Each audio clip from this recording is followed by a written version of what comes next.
এবং আমরা আমাদের জায়গা থেকে আমাদের জাতীয় নাগরিক কমিটির সেন্ট্রাল জায়গায় আমাদের যে কেন্দ্রীয় কমিটি রয়েছে, বৈষম্য বিরোধী ছাত্র আন্দোলন যে নির্বাহী কমিটি রয়েছে, সামগ্রিকভাবে আমাদের যে নতুন রাজনৈতিক দল আসবে, এই প্রত্যেকটি জায়গায় আমাদের নির্দিষ্ট সময় পর পর কাউন্সিল হবে এবং যারা এই কাউন্সিলের কোনো একটি নির্দিষ্ট কাউন্সিলের সদস্য হবে তাদের সরাসরি ভোটের ভিত্তিতে আমরা এই বিষয়টি নিশ্চিত করব যে তারা তাদের প্রতিনিধি নির্বাচন করবেন।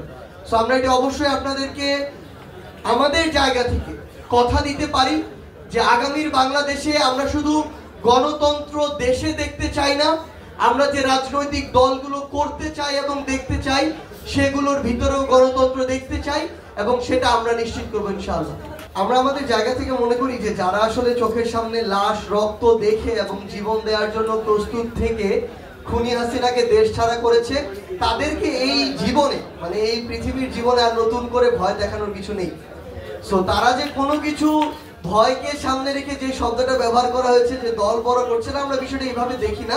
আমাদের ভিতরে কমিউনিকেশন গ্যাপ থাকতে পারে, ভুল বুঝাবুঝি থাকতে পারে, হয়তো আমরা যেভাবে চিন্তা করছি এরকম যে প্রোগ্রামগুলো যদি আরো বেশি বেশি হয়, আমাদের ভিতরে কমিউনিকেশন হয়, এই গ্যাপগুলো থাকবে না।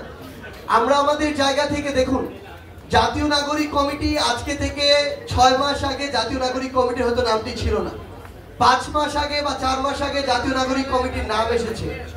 আজকে বাংলাদেশে যখন আমার প্রায় 600-র মতো থানা বা উপজেলা রয়েছে, সেখানে বাংলাদেশের অর্ধেক মানচিত্র জুড়ে জাতীয় নাগরিক কমিটির কমিটি রয়েছে। সো আমরা কিন্তু আমাদের যে কর্মযজ্ঞ সেটি চালিয়ে যাচ্ছি, কিন্তু এটি অবশ্যই একটি গুছানো পদ্ধতিতে হতে হবে। আমি আমার জায়গা থেকে আহ্বান করলাম, খুনি হাসিনার দোসররা গিরগিটির মতো অন্য রূপে আমার কাছে চলে আসলো, সেই সুযোগটি আমরা হতে দিব না। আমরা আমাদের জায়গা থেকে প্রতিনিধিগুলো বাছাই করছি, এর ভিতরেও কিন্তু সীমাবদ্ধতা দেখা যাচ্ছে মাঝে মাঝে, আমরা সেগুলো সংশোধন করছি। আমরা এই ফেব্রুয়ারির মধ্যেই বাংলাদেশের প্রত্যেকটি থানা এবং উপজেলায় পৌঁছে যাব এবং আমাদের এই প্রতিনিধিরা এক একজন লিডার হয়ে বাংলাদেশের প্রত্যেকটি ঘরে পৌঁছে যাবে। আমরা শুধু আপনাদেরকে একটি কথাই বলি, এই মাসের মধ্যে আমাদের বাংলাদেশে নতুন করে ছাত্র জনতার নেতৃত্বে নতুন একটি রাজনৈতিক দল আসছে।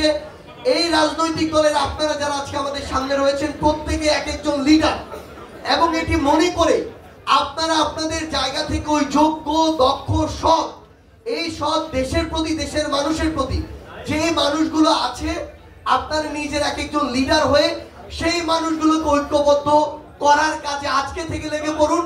আমরা বিশ্বাস করি আমরা যদি ওই স্পিরিটটাকে সামনে নিয়ে আগামীর বাংলাদেশে কাজ করতে পারি, খুব বেশি দেরি নয়, আগামীর বাংলাদেশের ছাত্র জনতার রায় আপনারাই বাংলাদেশের সংসদে বাংলাদেশের জনগণের প্রতিনিধিত্ব করবেন। এবং এই নতুন বাংলাদেশে যে নতুন রাজনৈতিক দলটি আসতে যাচ্ছে, এখানে ক্ষমতা কোনো পরিবারের মধ্যে কেন্দ্রীভূত থাকবে না, 1। 2 নম্বর, বিগত সময়ে বাংলাদেশের রাজনৈতিক যে কালচার ছিল, এই কালচারে আমরা স্পষ্ট করে একটা জিনিস দেখেছি, আমাদের যারা একবার নেতা বনে যান তাদের পা আর মাটিতে থাকে না, তারা এমন ফেরেশতা লেভেলে চলে যান যে তাদের যদি আপনি ভুল ধরিয়ে দেন তারা আপনাদেরকে জাত শত্রু মনে করা শুরু করে।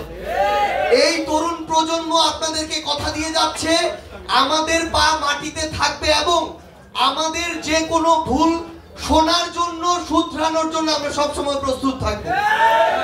এই অভ্যুত্থানের পুরো সময়ে আমরা জনতাকে সামনে রেখে, জনতার দাবিকে সামনে রেখে কর্মসূচি দিয়েছি বলেই 5ই আগস্টে আমাদের ঐক্যবদ্ধ প্রয়াসে খুনি হাসিনা দেশ ছেড়ে পালিয়েছে। আমরা জানি কিভাবে জনতার দাবিকে ধারণ করতে হয়, কিভাবে জনতার দাবিকে রাজপথে বাস্তবায়ন করতে হয়। আগামীর রাজনৈতিক দলে বাংলাদেশের জনগণের চাওয়াই হবে এই রাজনৈতিক দলের আগামীর বাংলাদেশের ইশতেহার। এটা হচ্ছে অন্যান্য রাজনৈতিক দলের সাথে আরেকটা গুরুত্বপূর্ণ পার্থক্য। এবং আরেকটা ইম্পর্টেন্ট বিষয় হচ্ছে, এই বাংলাদেশে এতদিন এখানে যারা তরুণ প্রজন্মের অংশীদার আছেন, আমরা যারা রয়েছি, আগে পরিবারে ডিসিশন মেকিং এ আমরা শুধু বসে বসে চুপ করে শুনতাম, এখন আমরা মতামত দেই এবং সেই মতামতটাকে পরিবারের সদস্যরা গুরুত্বপূর্ণ হিসেবে নেয়। এই তরুণ প্রজন্মের যারা রয়েছে, আগামীর বাংলাদেশ নিয়ে যারা ভাবছে, এই অভ্যুত্থানে ভেবেছে, জীবন দিতে প্রস্তুত ছিল, তারা ছিল আমাদের সহযোদ্ধা। আমাদের সবচেয়ে বড় শক্তি হচ্ছে এই সহযোদ্ধারা এবং আমরা একই মানসিকতা ধারণ করি, আমরা একই বয়সের, আমরা এই যে জেনারেশনাল কনফ্লিক্ট সেটার বাইরে গিয়ে একই চিন্তা চেতনাকে সামনে রেখে আগামীর বাংলাদেশে একসাথে পথ চলতে পারবো।